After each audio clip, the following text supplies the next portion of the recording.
ওই ঘর থেকে আওয়াজ আসতেছে, ঘুম ঘুম আওয়াজ আসতেছে, ধুম ধুম ওয়ালের সাথে বাড়ি দিতেছে, তো ওইরকম শব্দ হইতেছে। বদমাইশেরা ঢুকছে উপর দিয়ে টিন কাটি। হাজব্যান্ড কুয়েত প্রবাসী, ওনাকে খবর দেওয়া হয়েছে, উনি আসতেছে। যাইতে দেখছি হেরে ঘরেতে আপনার কোথাইছে আর দেওয়ালের মাথা হারাই লেছে, আরও ছুরি দিয়ে খাইয়েছে, হিন্দি হিন্দি হাত কাটি ফেলেছে। লোকজনে কদে ভোগও করছে, তো আমরা ভিতরে ঢুকতে পারি না। পরে ওই বদমাইশেরা ঢুকছে উপর দিয়ে টিন কাটি ঢুকি, এবার ওই নিচের আর মেয়ে তো নামাজ কলমা হবারে মনে হয় নামাজ কলমা হরিগুলো আসে, আর ওই ভিতরে মারি দরজা খুলি বার হয়ে গেছে। এটা বাড়িতে শত্রুতা, আমি বাড়িতে বাইরে কয়েকবার হেরে মারতে গেছে। তো আমরা কইতে আচ্ছা মারতে যাক, মারক তুই মাতিচ্ছা। তো আর সবসময় হেরে মন্দ সন্দ কর।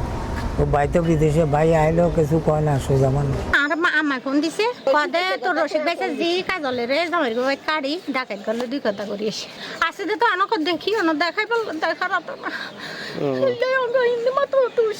সকালে আমরা তো ওই সময় ঘুমের থেকে উঠি নাই। ওনার বাড়ির পাশে একজন আমাদের বাড়িতে ফোন করে জানাইছে যে তোমার বোন মারা গেছে। কী হয়েছে তখন যাই অনেকজন আসলে ওখানে লোক, সবাই জিজ্ঞেস করলাম কী হয়েছে। ওনারা বলতেছে যে সকালে যে ফজর নামাজ পড়ার জন্য উঠছে সবাই, ওই সময় শুনতেছে ওই ঘর থেকে আওয়াজ আসতেছে, ঘুম ঘুম আওয়াজ আসতেছে, ধুম ধুম ওয়ালের সাথে বাড়ি দিতেছে, তো এরকম শব্দ হইতেছে। ওরা বাইরে থেকে 17-18 জন নাকি এরকম শুনছে এগুলা। তারপরে 2 পাশের দরজা দেখতে গেছে, দরজা ভিতর থেকে বন্ধ ছিল।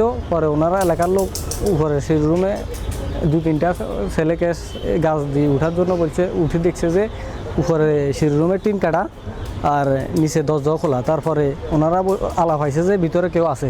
তারপরে মুরব্বীরা বলছে তো তোমরা ভিতরে যাই না, ওইখানে তারা এরা সাইরোগ্রাম দিয়ে গেছে। ওই ওভারফারের দরজা যেটা, এটা ভিতর থেকে মারা ছিল।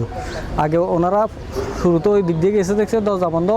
পরে এদিকে আসছে, 1 মিনিট পরে 2 মিনিট পরে আবার ওইদিকে গেছে, দেখতেছে ওইদিকে দরজা খুলি কেবা কারা চলে গেছে।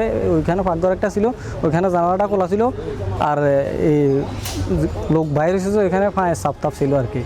ওনার হাজব্যান্ড কুয়েত প্রবাসী, ওনাকে খবর দেওয়া হয়েছে, উনি আসতেছে।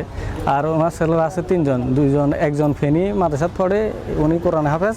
আরেকজন তালবাড়িয়া মাদ্রাসাত এখন চলের, ওনার হাফেজে পড়ালেখা চলের, উনিও বোর্ডিংয়ে ছিল। আর একটা ছোটো ছেলে আছে, 2.5 বছর হয়েছে।